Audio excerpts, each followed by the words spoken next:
Eh bien, bonjour à tous, bienvenue sur le plateau télé de la Galerie des Solutions, Armel Arnaud, CEF International. Nous avons le plaisir d'accueillir ce matin, presque ce midi maintenant, Monsieur Gérard Prenant, un des experts en économie circulaire et en particulier directeur général aussi de Pisorno, avec qui nous allons échanger sur une thématique, à savoir, est-ce que c'est utopique de penser que 100% peut être recyclé aujourd'hui, et surtout un retour d'expérience au Maroc sur des actions innovantes. Alors peut-être Monsieur Prenant, voilà. Est-ce que vous pouvez en deux mots peut-être vous présenter cette action, et puis quelles sont les solutions possibles aujourd'hui? Alors bonjour. Alors je suis le directeur général du groupe Pisorno au Maroc, pas en France. Et effectivement, depuis 7 ans que je suis arrivé à la tête du groupe, on a beaucoup fait évoluer nos approches et on essaye, en fin de compte, d'aller vers cette valorisation. On a été parmi les pionniers à aller vers cette valorisation. Alors, est-ce que c'est une utopie de valoriser 100% des déchets ?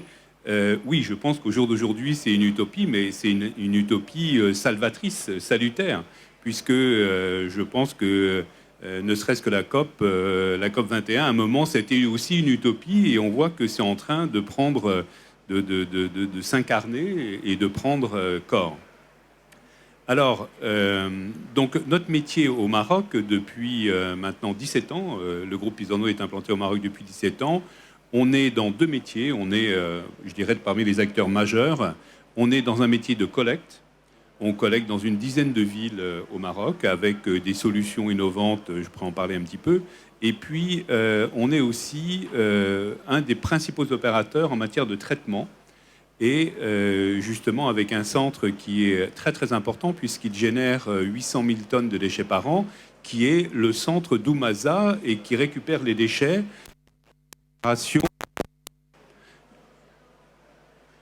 Oui, qui récupère tous les déchets de l'agglomération de Rabat et Maras Salé sur un bassin de 3 millions de personnes. Alors, en ce qui concerne déjà la collecte, bon, le groupe représente 2500 salariés au Maroc. Donc, on est un groupe important et un acteur majeur. Donc, en ce qui concerne la collecte, un des problématiques de la collecte, notamment au Maroc, on n'en est pas encore au tri sélectif, etc., parce que c'est très compliqué à mettre en place. Et surtout, au jour d'aujourd'hui, ça alourdirait les coûts de collecte et d'une façon, je pense, difficilement ou non supportable pour les communes. Bon, parce que quand vous avez 3 poubelles différentes, eh bien, il faut qu'il y ait 3 camions qui passent. Hein. Si vous faites tout, vous mettez tout dans le même, ça marche pas. Donc, alors, ça triple pas le coût, parce qu'à chaque fois, il y a moins de volume et il y a moins de poids à chaque fois, mais 3 collectes, ça multiplie par 2. Donc pour l'instant, ça sera, je pense, relativement difficile, mais il faut faire des expériences. Je pense que la valorisation, elle n'est pas là, elle n'est pas au niveau de la collecte. La problématique de la collecte, c'est surtout au Maroc, c'est surtout une problématique de contenant. C'est-à-dire qu'il faut avoir suffisamment de place pour que le citoyen vienne mettre ses déchets, et il faut que cet endroit soit pas trop éloigné de son lieu d'habitation. Donc, pendant très longtemps, le Maroc a mis en place des bacs plastiques, mais ces bacs plastiques étaient une véritable souffrance pour les collecteurs, parce que, d'une part, même les grands, les 660 ou les 1100 litres, ils n'étaient pas assez grands pour tout contenir, et d'autre part, comme ils étaient mobiles, et comme très souvent, comme ils n'étaient pas suffisamment grands, les déchets débordaient, donc ça faisait des petits points noirs, et les gens, en fin de compte, n'appréciaient pas d'avoir ces bacs à côté de chez eux ou à côté de leur magasin, donc ils les déplaçaient. Donc on était obligé de faire des collectes fantômes, ce qui n'est pas très facile entre nous, d'autant plus que ces bacs étaient détériorés, cassés, volés, etc. Donc c'était vraiment très problématique. On a mis en place une nouvelle approche, notamment avec des containers beaucoup plus gros en métal de 3 mètres cubes, avec des techniques de collecte qui ne sont pas ce que la BOM, c'est-à-dire la benne à ordures normale que vous connaissez. C'est en fin de compte une technique de collecte avec une grue articulée, complètement automatisée. Et on collecte maintenant 30 à 35 mètres cubes de déchets avec un seul opérateur. C'est-à-dire qu'il n'y a que le chauffeur qui est là et qui, parce que c'est semi-automatisé, et donc qui va collecter lui-même de sa cabine les bacs. Et ça, c'est une technique qu'on a mis en place à Marrakech. D'ailleurs, vous pouvez le voir à Marrakech, à Maefna, et voilà, toute cette zone-là où, effectivement, on a véritablement apporté ces nouvelles techniques de collecte. Mais, pour répondre à votre question sur la valorisation, pour l'instant, au Maroc, va se faire dans le cadre des décharges. Bon, j'aime pas trop ce mot parce que décharge, ce qu'on appelle les CET, les centres d'enfouissement technique. Alors, on a en 2007 démarré le centre d'enfouissement technique d'Oumaza. Donc, c'est un centre qui gère 800 000 tonnes par an. Donc, c'est un très, très gros centre. Et donc, au départ, c'était une convention, ce qu'on appelle une DSP, une délégation de service public, uniquement pour enfouir les déchets, c'est-à-dire traiter les déchets par enfouissement et de mettre en place un certain nombre de mesures qui font que cet enfouissement de déchets n'ait pas d'impact sur l'environnement. Alors, le principal, il y a deux impacts principaux sur l'environnement lorsqu'on enfouit des déchets. D'une part, c'est la gestion des lixivias. Donc, parce que les déchets marocains sont très humides et donc génèrent beaucoup de lixivias, 3 à 4 fois plus que ce qu'on trouve en Europe. Donc, ces lixivias, il faut faire des casiers étanchés, récupérer les lixivias, les stocker, les traiter. Et d'autre part, c'est les odeurs, où là, effectivement, une décharge, surtout avec beaucoup de matière organique, ça génère des odeurs, et donc il faut donc avoir un certain nombre d'approches pour limiter ces odeurs, que ça soit avec des produits anti-odeurs, que ça soit en limitant les surfaces de déchargement, que ça soit en faisant des couvertures temporaires au final adaptées, etc. Bon, je dirais qu'au jour d'aujourd'hui, au Maroc, il y a à peu près une dizaine de décharges qui correspondent à peu près à ces critères, qui sont des normes quasiment internationales, en tout cas européennes. Et je dirais que la seule obligation que nous n'avons pas, c'est ce qu'on appelle l'obligation trentenaire, c'est-à-dire, une fois que la décharge est fermée, que le CET est fermé, comme on a en France, on doit pendant 30 ans, l'opérateur, pendant 30 ans, doit le surveiller, le contrôler, etc. Bon, on n'a pas cette obligation, mais autrement, toutes les autres obligations, on les a. Alors, ce qu'on s'est dit à Oumaza, on s'est dit, mais alors déjà, il faut comprendre qu'on intervient dans des conditions économiques qui n'ont rien à voir avec les conditions économiques en France, puisqu'on doit facturer à peu près même pas 1/10 du prix de ce qui se facture en France. Alors, vous allez me dire, oui, mais tout coûte moins cher au Maroc. Oui, pas tout, déjà pas tout, parce que quand vous achetez un engin, un Trax, un Bull, etc., il coûte plus cher, 110% plus cher au Maroc, parce qu'il y a les taxes, ce qu'on appelle des frais d'approche, etc., il coûte 110% plus cher. Mais, je sais pas, le gasoil, vous êtes à 60%, vous n'êtes pas à 10%, la masse salariale, vous êtes à 25%, vous n'êtes pas à 10%, donc, et les normes sont quasiment les mêmes. Donc là, ça posait un problème, et on s'est dit, mais on a deux solutions. Soit on va utiliser l'article 4 de la loi 5405 pour augmenter les prix. Okay, l'article 4 parle du déséquilibre financier du contrat. Bon, c'était pas très réjouissant pour nous. Ou on va faire une autre proposition aux communes en disant on va s'engager dans des procédures de valorisation. Nous, ça va nous éviter d'enfouir et donc de ne pas supporter ces coûts d'enfouissement et traitement des lixivias sur ces déchets valorisés. Et donc, on va faire une économie qu'on va quelque part vous restituer puisqu'on ne vous augmente pas le prix. Alors, au début, les communes n'ont pas compris. Ça a été assez long. Il y a eu beaucoup de discussions. Et puis, à un moment, l'autorité a tranché. La wilaya de Rabat a tranché en disant il faut faire ces projets de valorisation. Et donc, on est parti. Alors, faire un projet de valorisation, le point d'entrée dans un projet de valorisation, c'est un centre de tri. Si vous n'avez pas de centre de tri, c'est-à-dire que vous ne triez pas un minimum les déchets, vous ne pouvez pas les valoriser, vous ne pouvez que les enfouir. Donc on a mis en place à l'entrée de la décharge un centre de tri, qui est un centre de tri, je dirais, basique. Ce n'est pas un centre de tri tel qu'on les conçoit ici en Europe avec du tri optique, enfin de la reconnaissance optique et du tri automatisé, etc. On ne peut pas parce que les déchets d'une part, sont tellement, comment dirais-je, humides que tout de suite, tous les systèmes s'encrasseraient. Et deuxièmement, on a, entre guillemets, de la main-d'œuvre. OK ? Bon. Et alors, cette main-d'œuvre, on s'est dit, mais pour opérer sur notre centre de tri, qui connaît les déchets ? Qui a une expérience, une expertise dans le tri des déchets ? Eh ben, c'est les trieurs informels, ce qu'on appelle les trieurs informels, c'est-à-dire les gens qui, d'une façon informelle, vivent sur les décharges et font le tri.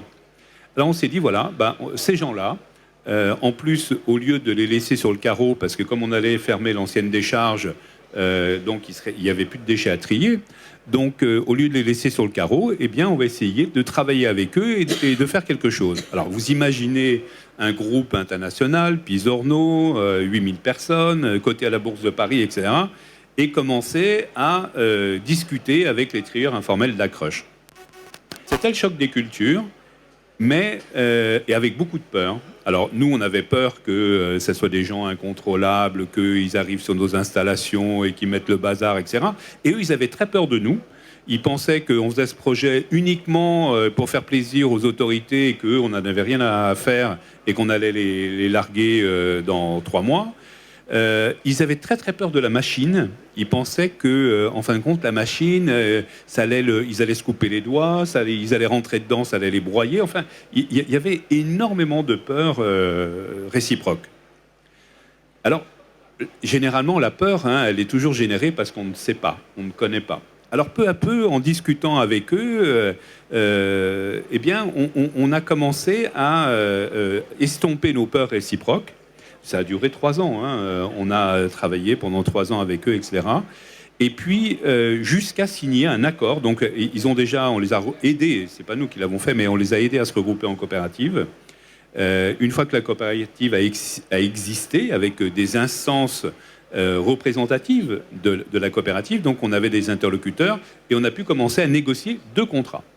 On a négocié un contrat avec eux de ce qu'on appelle un règlement intérieur, c'est-à-dire les conditions dans lesquelles ils accèdent à nos installations, qui peut rentrer, comment il peut rentrer, dans quelle zone il peut se déplacer, qui a la responsabilité du nettoyage de telle et telle zone, qui a la responsabilité du nettoyage de la chaîne de tri, qui a la responsabilité de l'entretien et de la maintenance, qu'est-ce qui se passe si jamais la chaîne est en panne. Donc tous les éléments concrets pour que ça fonctionne. Bon, c'était un peu casse-tête, mais on y est arrivé. Et on a signé un 2e contrat avec eux où on a la possibilité, pour l'instant on ne l'a jamais utilisé, on a la possibilité de récupérer la matière triée aux mêmes conditions financières que celles qu'ils la vendent autrement. Donc c'est un espèce de droit de premier refus sur cette matière triée. Et aujourd'hui, ça marche très bien. Ça marche depuis 3 ans et demi, 4 ans. Ça a démarré en juin 2011. Et depuis le mois de juin 2011, il y a 150 personnes qui vivent et qui font eux-mêmes, en fin de compte, qui génèrent elles-mêmes leurs revenus. Ils trient, ils récupèrent, pas ils trient à peu près 80 000 tonnes, mais récupèrent 2200 tonnes de déchets valorisables par an. Alors, 80 tonnes de PET par mois, des canettes, etc. Et ils ont des acheteurs et ils font leur business comme ça. Maintenant, tous les salariés sont déclarés, ils payent des charges. Donc, vraiment, c'est une très, très belle expérience sociale. Bon. Mais nous, au travers de cette expérience sociale, on a pu faire fonctionner notre centre de tri et récupérer, en fin de compte, 2 types de matières qu'on n'avait pas avant. D'une part, c'est les déchets ultimes, tout ce qui n'est ni organique ni valorisable. Donc, les déchets organiques, on a passé un accord avec le groupe Lafarge pour valoriser ces déchets en cimenterie. Alors, ça a l'air simple comme ça, mais c'est très compliqué aussi parce que impossible de mettre ce type de déchets en cimenterie parce que si vous les mettez, ils sont beaucoup trop humides pour pouvoir être brûlés comme ça. Donc, Lafarge va investir à peu près 70 millions de dirhams sur un terrain juste à côté de la décharge pour pouvoir faire une plateforme de bioséchage, c'est-à-dire de sécher les déchets dans un processus de compostage, c'est-à-dire d'utiliser l'activité biologique sur les déchets organiques qui restent un peu accrochés au plastique, etc., pour les monter en température et pour les sécher d'une façon pas chère et industrielle. C'est ce qu'ils cherchaient. Donc avec ces déchets, en fin de compte, ça va remplacer en partie ce qu'on appelle le petcoke, qui est l'énergie généralement utilisée par les cimentiers. Donc, sachant que dans une tonne de déchets séchés, bioséchés, vous avez autant une capacité calorifique égale à la moitié du petcoke. C'est quand même pas mal. Donc là, il y a toute cette valorisation de déchets. On a, sur les déchets organiques, on a la possibilité donc d'enfouir ces déchets et ensuite de les faire méthaniser dans des alvéoles. Et donc, c'est le cas actuellement, et on fait des puits de biogaz, on en a 45, pour récupérer le biogaz, le torcher dans le cadre ce qu'on appelle les mécanismes de développement propre, les MDP. Donc, on a monté un dossier il y a maintenant 4 ans à l'UNFCCC, c'est-à-dire l'organisateur de la COP, en fin de compte, qui est une agence des Nations Unies, et qui nous permet de récupérer des crédits carbone. Et donc, on a le projet pilote au Maroc dans la filière déchets pour récupérer des crédits carbone. Enfin, on récupère aussi les déchets verts, et les déchets verts sont compostés avec un partenaire, et on récupère ces déchets verts en compost. Je voudrais dire en conclusion 2-3 choses qui me paraissent importantes. La première chose, c'est que on a eu, contrairement à certains opérateurs qui disent « Ah, c'est génial, tous ces déchets m'appartiennent, c'est moi qui vais les valoriser ». Ça, c'est une erreur, je pense, importante, qu'il ne faut pas commettre, parce que d'une part, juridiquement, les déchets n'appartiennent pas à l'opérateur de décharge. Donc, investir sur un truc qui ne vous appartient pas, vous avez toujours le risque un jour de dire que quelqu'un vienne vous dire « Attendez, non, c'est pas à toi, ça c'est à moi ». Bon, ok, attention. Et deuxièmement, valoriser des déchets, c'est un vrai métier. Est-ce que c'est notre métier? Nous avons dit non, c'est pas notre métier. Notre métier, c'est de gérer les décharges. Et donc, on a tous les process de valorisation que nous avons mis en place, on les a mis en place avec des partenaires. Parce que ces partenaires savent faire le produit et savent ensuite l'utiliser, le distribuer, le commercialiser, etc. Pas nous. Et avec une position très claire, c'est de dire les déchets, on ne les vend pas parce qu'ils ne nous appartiennent pas, on les donne. Et donc, nous, notre gain, c'est simplement que ce sont des déchets qu'on n'a pas à enfouir, on n'a pas à traiter. Mais tous ces déchets sont donnés. Donc ça, c'est la première chose. La deuxième chose, ce qu'on a fait, c'est qu'on a construit un modèle à la fois technique. Alors pourquoi technique? C'est parce que la structure du déchet, elle est très différente du déchet en Europe. En Europe, vous avez beaucoup d'emballage et assez peu d'organique. Nous, on a très peu d'emballage et beaucoup d'organique. Donc la structure du déchet étant différente, la technique d'approche doit être différente. Si vous voulez les traiter comme en Europe, ça ne marche pas. Donc on a mis en place un modèle technique pour traiter ces déchets très humides et économique, parce que vous devez les traiter dans une enveloppe budgétaire qui est 1/10 de celle que vous avez en Europe. Alors, il faut mettre en place un modèle, et la décharge d'Oumaza est un modèle technique et économique pour traiter les déchets en Afrique, parce que quasiment partout en Afrique, on a la même structure de déchets. Alors justement, c'était peut-être la question que je voulais vous poser. Donc, très belle initiative privée, parce qu'il faut dire que ce sont des initiatives privées financées exclusivement par les entreprises elles-mêmes. Je vous laisserai en dire un mot. Et également, la question qu'on peut se poser, c'est que est-ce que ce modèle, qui est à la fois économique et humain, avec de l'insertion de travailleurs informels qui aujourd'hui ont une reconnaissance dans la société importante quant à leur travail qui est fait, est-ce que ce modèle peut être duplicable, et notamment dans la sous-région et en Afrique subsaharienne? Alors, en ce qui concerne le modèle économique, j'ai beaucoup de chance de diriger une filiale d'un groupe, je dirais, qui a une approche un peu complètement et pas totalement capitalistique, parce qu'à chaque fois que j'ai des réunions avec M. Pisorno, puisque le fondateur, c'est M. Pisorno, chaque fois que je vais le voir, il ne me demande pas combien j'ai gagné, quels sont mes bénéfices, etc. Non. Il me demande toujours la même chose. Il me demande, est-ce que mes camions, parce qu'on fait beaucoup de collectes, est-ce que mes camions sont propres dessus, dedans? Alors au début, parce que oui, ce que je vous ai pas dit, c'est que moi je venais pas du tout du déchet. Quand je suis rentré dans le groupe Pisorno, je connaissais rien au déchet, mais j'étais, je dirais, un manager de société. J'en ai managé beaucoup dans différents secteurs, mais je crois que c'était aussi ma force de pas être du déchet, parce que ça me permettait de découvrir et de poser les bonnes questions. Et donc, alors pourquoi est-ce que M. Pisorno posait la question sur ces camions? Alors en fait, pour deux raisons que j'ai compris par la suite. Bon, la première raison, c'est que sur les camions, qu'est-ce qu'il y a écrit? Pisorno. Donc son nom, il n'a pas envie qu'il soit sale, et donc il a tout à fait raison, et donc et ça montre bien notre stratégie en fin de compte de qualité de service, et il ne veut pas que son nom soit sale, ce qui est normal. Mais surtout, c'est que dans une exploitation, le truc le plus embêtant qui arrive, il faut le faire tous les jours, c'est sale, etc., c'est de nettoyer les camions. C'est vraiment le truc qui embête tout le monde. Ok? Mais ça veut dire quoi? Ça veut dire que lorsque vous voyez dans une exploitation, et c'est même pas la peine d'aller annoncer votre arrivée, il suffit de vous balader dans la rue et vous voyez les camions. Quand vous arrivez dans une exploitation et que les camions sont propres dessous, dessus, dedans, comme dit M. Pisorno, ça veut dire que l'exploitation est bien gérée. Et pour nous, c'est vraiment la propreté des camions, c'est vraiment, non seulement c'est un service qu'on doit rendre aux citoyens et à nos clients, mais c'est surtout, comment dirais-je, un indice très fort de la qualité du management de nos exploitations. Donc, dans ce groupe, c'est vrai qu'on n'a pas la pression de la rentabilité, on doit être rentable, mais c'est pas la pression principale. Je crois que c'est vraiment un groupe citoyen. Monsieur Pisorno adore le Maroc, vraiment, il adore le Maroc. On est un groupe citoyen et tout ce qu'on a fait, notamment avec la coopérative, qui nous coûte de l'argent tous les mois, hein, ça nous coûte 300 000 dirhams par mois.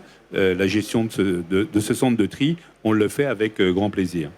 Donc peut-être pour conclure, nous allons peut-être un mot. Donc comment ce modèle peut être duplicable et est-ce que ce type de proposition peut être proposé à l'ensemble des pays aujourd'hui qui nous écoutent et qui souhaiteraient mettre en œuvre, qui ont des activités similaires et qui aimeraient mettre en œuvre ce type de process? En 2-3 minutes, s'il vous plaît. Alors, ça a été conçu, Umaza a été conçu comme un modèle duplicable. Donc, je dirais que dans son essence même, c'est un modèle duplicable qui peut fonctionner dans tous les pays qui ont des structures de déchets à peu près équivalentes. Alors, pas partout en Afrique, hein, parce que bon, nous, on était aussi, par exemple, à Nouakchott, en Mauritanie. Bon, en Mauritanie, vous avez très peu de problèmes de lixivia parce qu'il fait tellement chaud. Donc là, il n'y a pas de problème. Mais dans tous les pays d'Afrique subsaharienne, par exemple, là, effectivement, c'est un modèle que vous pouvez dupliquer.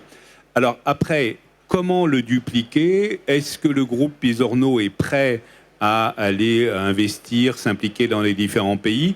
Je ne sais pas.